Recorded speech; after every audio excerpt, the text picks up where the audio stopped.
jail was built in 1818 and survived the burning of Chambersburg by the Confederate forces in 1864. The building of Georgian design is one of the oldest in Chambersburg and was placed on the State and National Register of Historic Sites in 1970. During more than 150 years of use as a prison, the old jail housed numerous local criminals, including Lewis the Robber and Captain John Cook, one of John Brown's men who was captured after the unsuccessful raid on the Federal Arsenal at Harper's Ferry.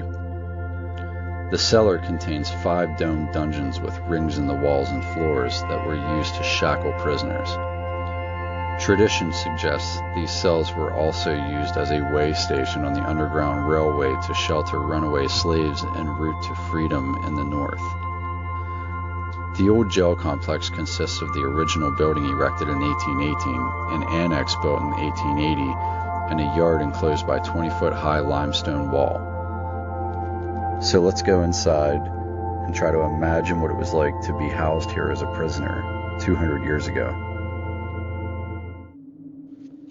So driving to this jail, I didn't know what to expect. I know I say that a lot, but it's true. I don't always dive too deep into these places before I go to them. I learn as I go. It's not like I have all this knowledge in my head. I learn everything as I do each project. So I didn't really look at too many pictures of this place or anything. I just kind of skimmed over the history, and it was interesting enough to where I knew I had to film it. So there's so much crazy history in the town of Chambersburg that, I mean, you could make a 4-hour-long documentary on it. It's just, there's so many subjects that I could go off on, but I'm going to try to stick to just the jail.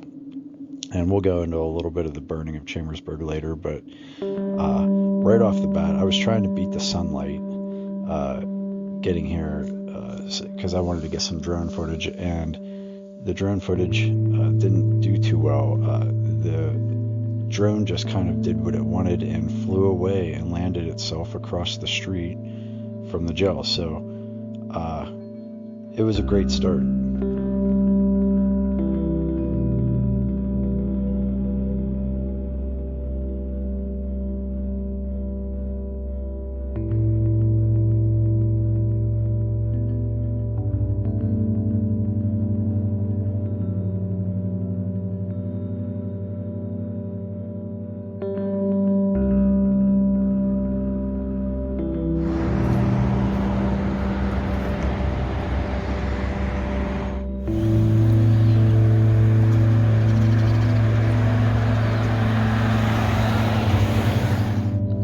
Notice how thick the walls are. The walls are 3 feet thick.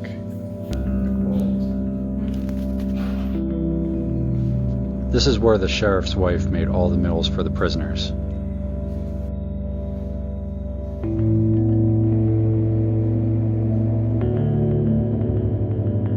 For some reason, the sheriff liked to keep his muskets and his black powder right in the cabinets next to the fireplace, which I thought was kind of strange.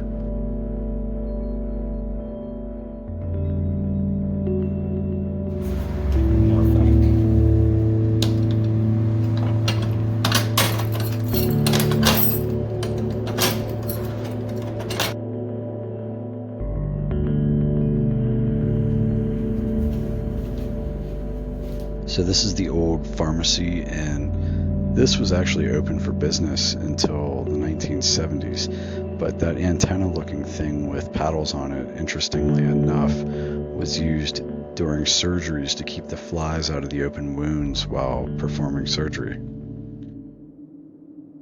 This flag has 35 stars, and it belonged to a woman who refused to allow the Confederate soldiers to burn down her house. Wielding a pistol in one hand and the flag draped across her shoulders, she wouldn't allow any soldier to touch her house, and her house did go untouched.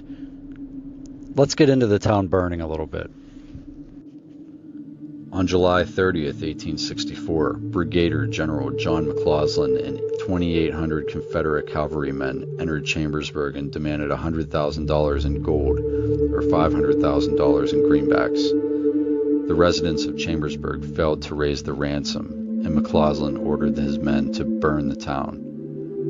Flames destroyed more than 500 structures, leaving more than 2,000 homeless. One resident died of smoke inhalation. Damage was estimated at more than $1.6 million. To make matters worse, many inebriated Confederate soldiers looted homes and abused civilians. Mobs of angry townspeople looking for retribution killed several rebels. Good Samaritans in the rebel ranks helped citizens escape and save their valuables. A Confederate captain even ordered his company to douse the flames. One officer, Colonel William Peters, staunchly refused to take part in the burning. McCausland had him placed under arrest. Chambersburg was the only northern town the Confederates destroyed. The attack inspired a national aid campaign and spurred the Union Army to the aggressive approach that finally won the war.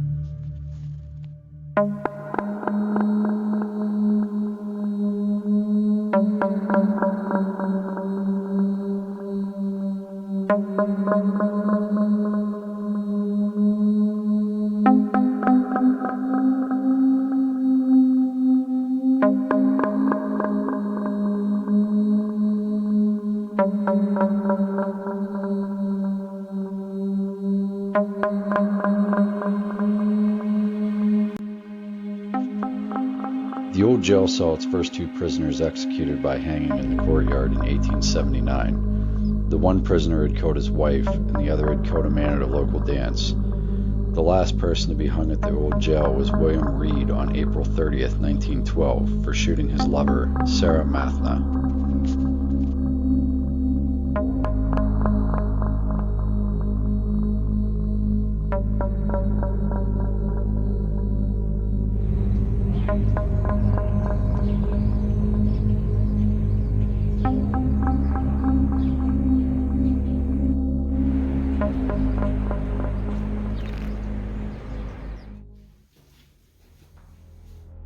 This is the newer part of the jail, built in 1880.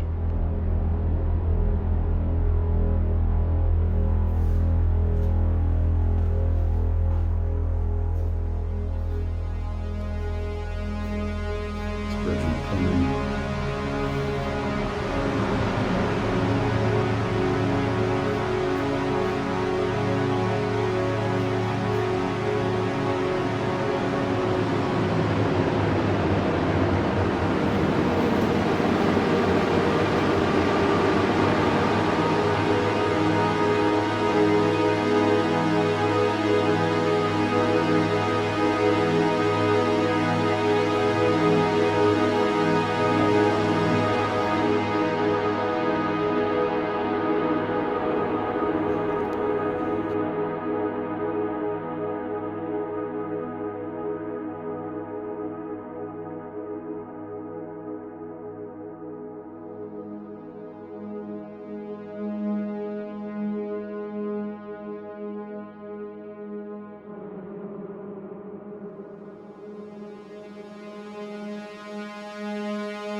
Now these walls have been painted over quite a few times, but this is the former African American section.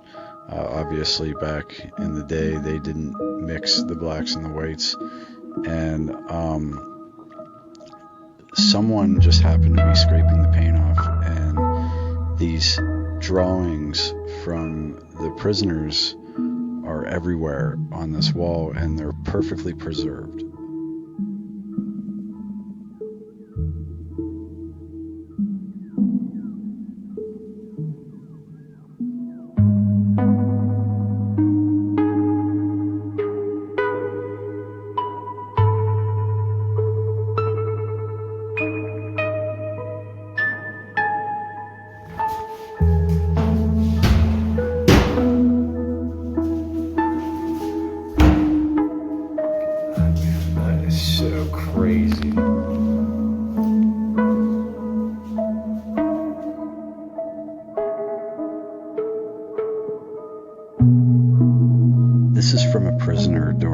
World War One, they believe, who wrote this note on the wall and describes how he lost his son in battle.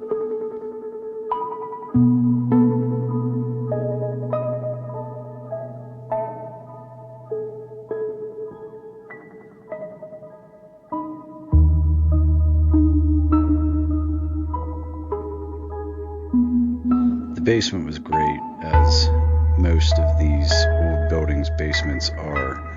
There's lots of tunnel systems, and there were the dungeon cells down here as well, which you'll see in a few moments.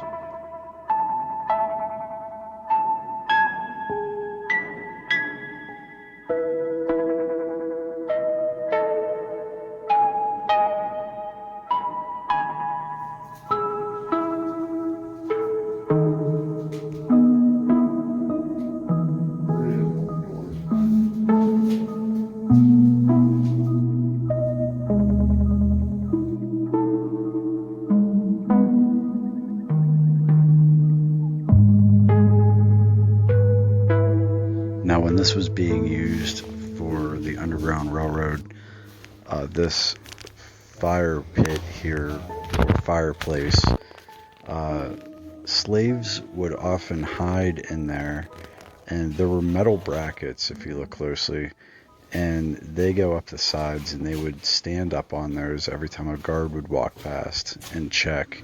He wouldn't see their feet, and they would go undetected.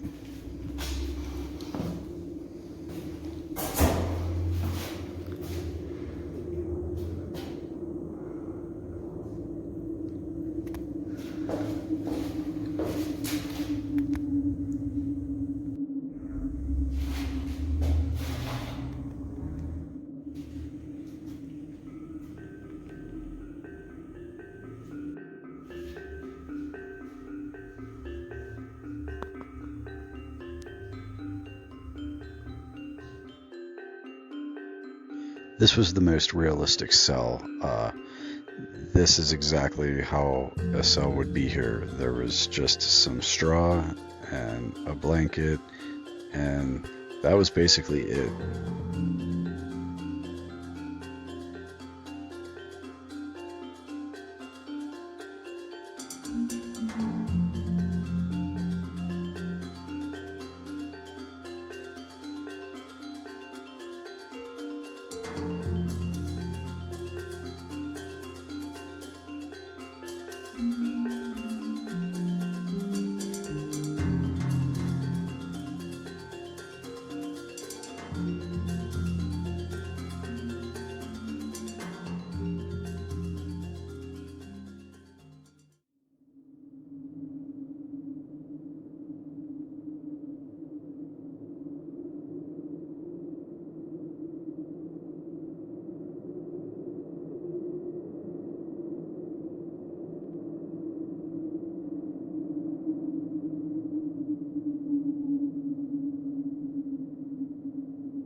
This was where the food was stored.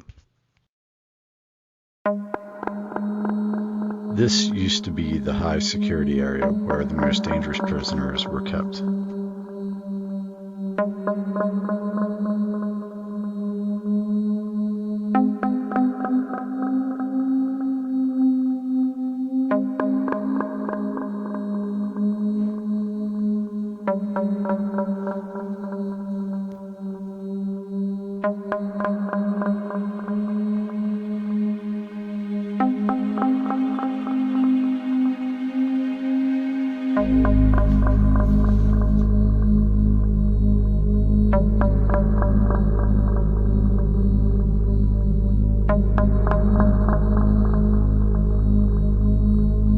George Washington used to actually sit in this chair.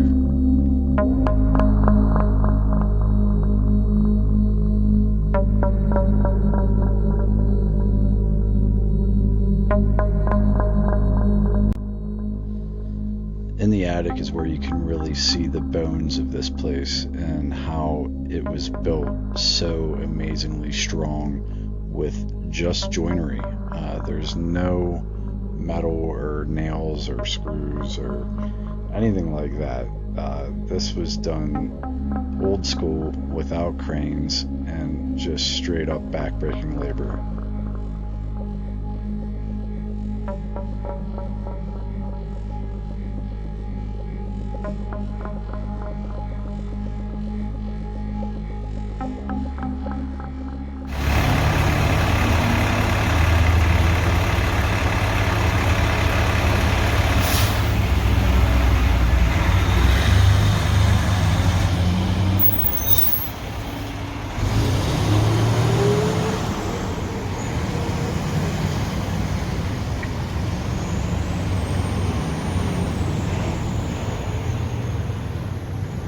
Thank you for exploring the old Franklin County Jail with me.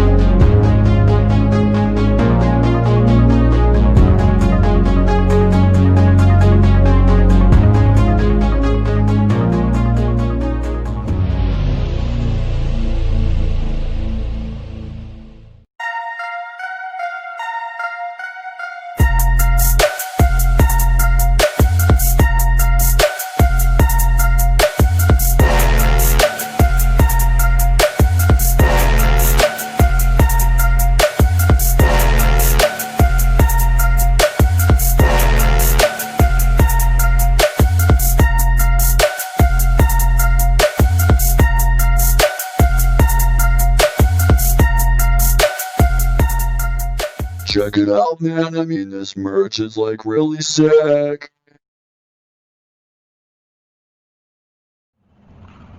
Check me out, bro.